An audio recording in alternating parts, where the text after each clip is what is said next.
Hello there, I'm Ethan J. Smith, directing, writing, and producing Cinderella at the Ben Hall Rugby this year by Five Star Theatre. This year we are producing Cinderella, which we're very excited by. It's possibly the most magical panto story of all, definitely one of the most traditional ones. We are working very hard at the moment on making sure that people are still confidently buying tickets. And tickets have gone very well so far since they were put back on sale last month. We have a cast of six, which is Cinderella, Buttons, Prince, Fairy Godmother, and of course the two ugly sisters, who are played by a fab award-winning drag duo called the Saturnos, based just up the road from us in Coventry. It'll be different this year in that it's running straight through without an interval, which means that I've had to adapt the script a little bit this year, down to about 80-minute performance.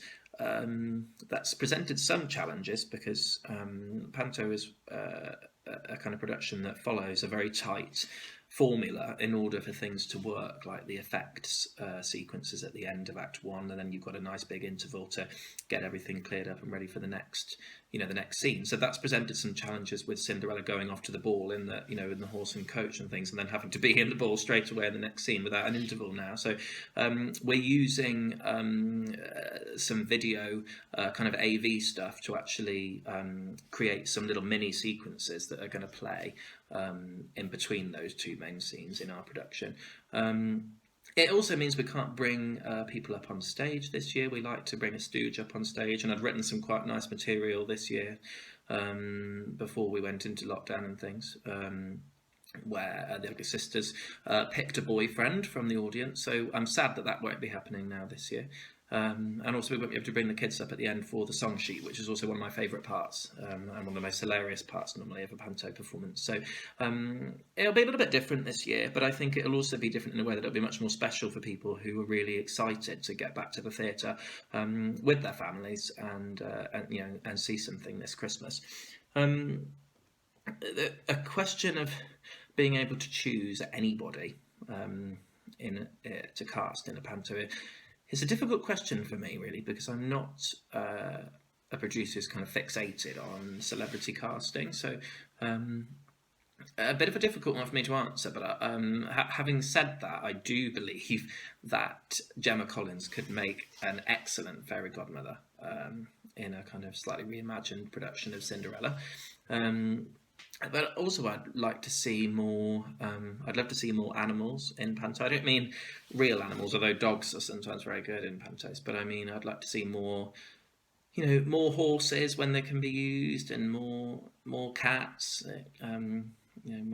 More Daisy the cows and whatnot in Jack and the Beanstalk. I think a kind of old tradition of panto is your classic two-man. Front and back of a horse and a cow, etc. And I think it'd be great to see some more, to see that kind of pop back in some shows.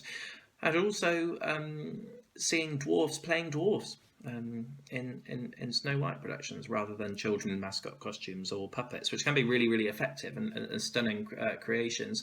But I would love to see more dwarves playing dwarves, please.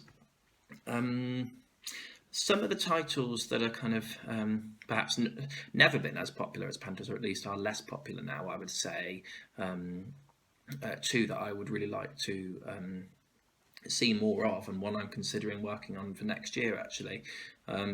Puss in Boots. I saw a great production of Puss in Boots last Christmas. And that's like a classic traditional panto. It's got an animal, and it's your classic rags to riches story. A great classic traditional one there, and also one which I think would be quite a challenge, but would be an interesting one to explore. Would be Little Red Riding Hood.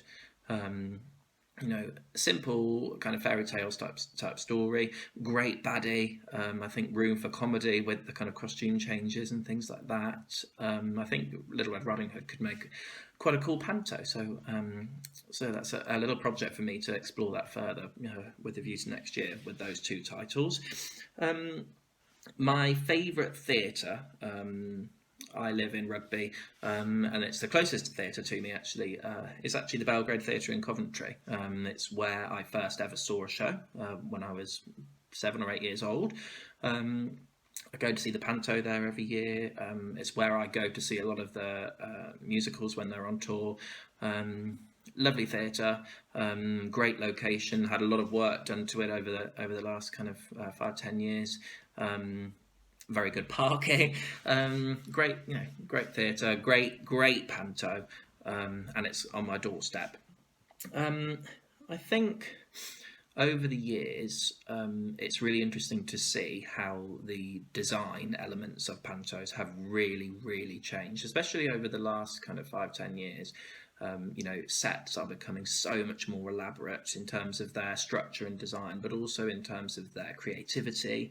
I think some producers are kind of being very creative with the concepts of Panto, and going for things that aren't as traditional, with things like revolving stages, or performing it in the round, for example, and things like that I think are really exciting to see. The Panto genre being experimented with like that, and I also think that digital is playing a bigger part now in Panto in terms of set design. Imagine Theatre in Croydon last year produced a fabulous production using huge screens for their sets, and I think what a great idea, and what a way to kind of modernise what is a very traditional design concept. And obviously digital's playing a slightly different role this year, with a lot of Pantos being staged and watched virtually. So I think producers and venues alike will have a lot to think about next year in terms of how digital will play a part in Panto season next year. Thank you very much for having me. I'm Ethan from 5 Star Theatre, producing Cinderella at the Ben Hall Rugby this December.